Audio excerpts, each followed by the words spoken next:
Hello everyone, my name is Aditya Dhuri, and today me and my teammates Aniket Agarwal and Aryan Singh will be presenting on the topic Concept of Scheduling in Operating Systems.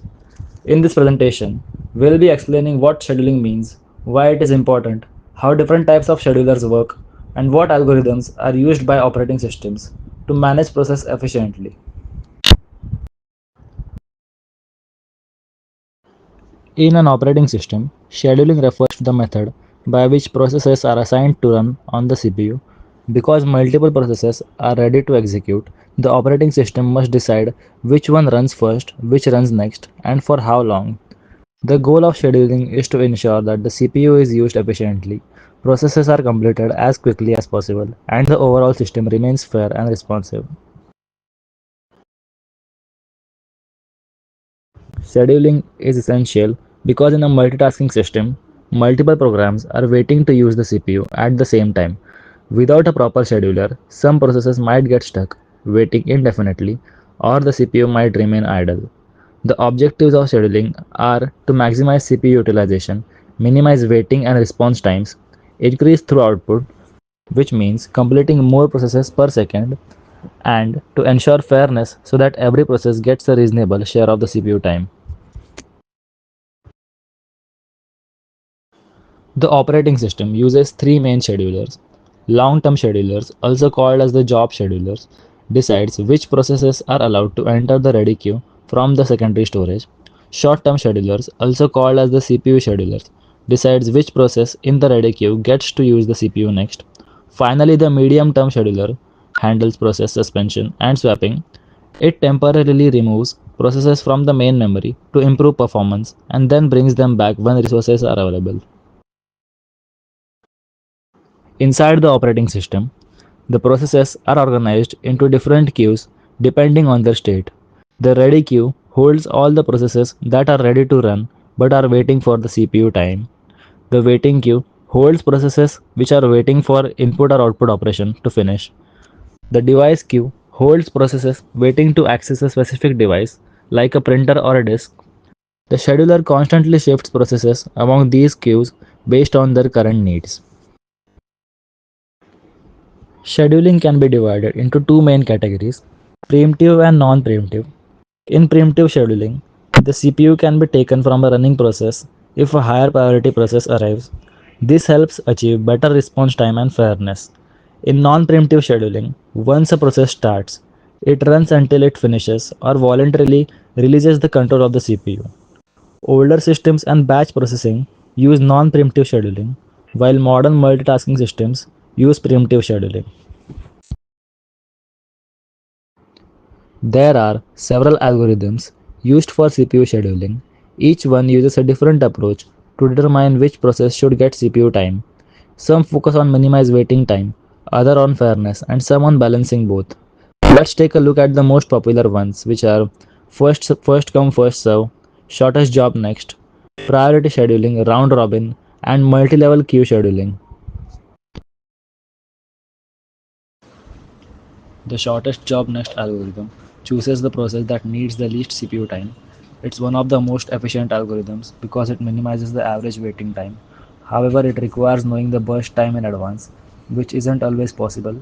Also, longer processes may starve if newer, shorter ones keep entering the queue. Myself, Aniket Agarwal here. In first come, first serve, the process that arrives first gets executed first, just like waiting in line at a counter. It's non-preemptive and simple to understand, but not very efficient for mixed workloads. If a long process arrives first, smaller ones must wait. This causes what we call the convoy effect. In priority scheduling, every process has a priority level.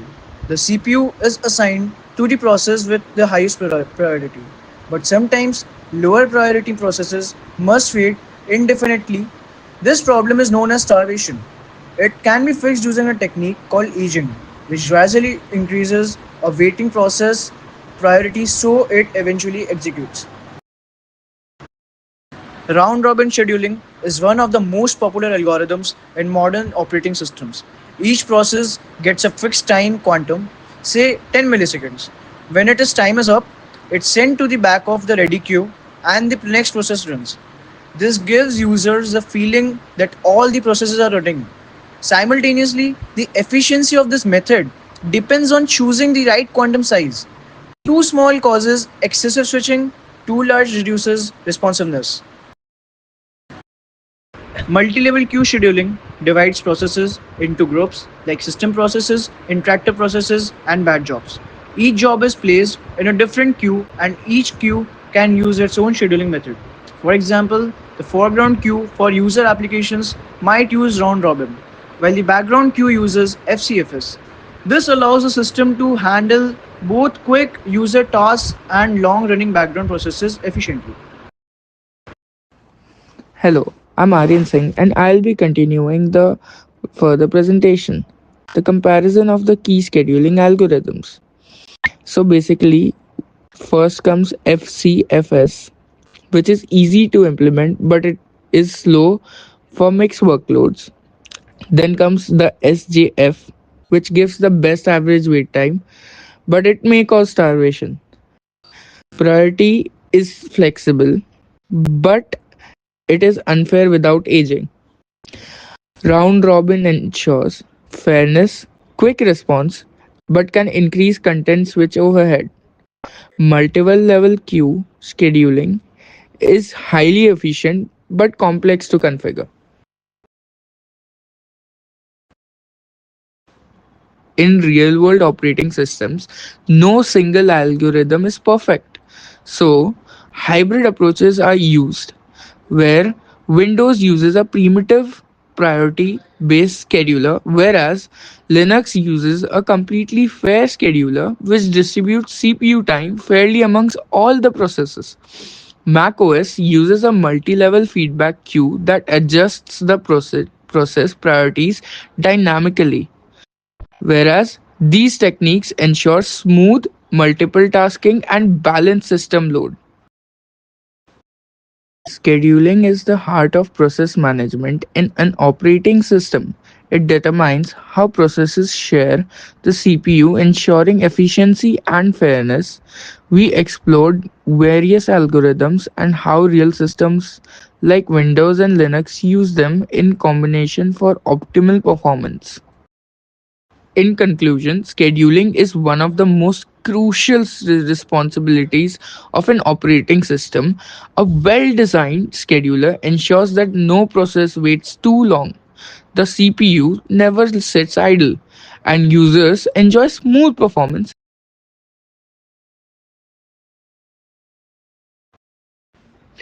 Okay, before ending this whole presentation, I would like to shortly summarize and go through all the topics that we have learned in this presentation. Firstly, we learned about the introduction of scheduling. Next, we learned about the need and the objectives of the scheduling.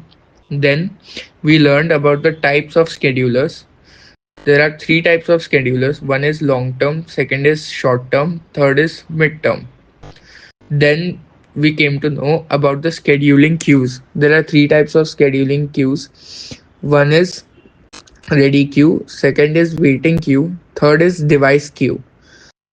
Then we got to know the difference between primitive and non-primitive scheduling. Then at last, CPU scheduling algorithms, which had five subtopics of itself. First one was the first come first serve. Then comes the short job next.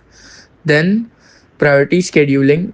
Then on the fourth we have round robin, and on the fifth we have multi-level queue scheduling. So this was the overall summary of the whole presentation and I hope you liked it. Thank you for your time.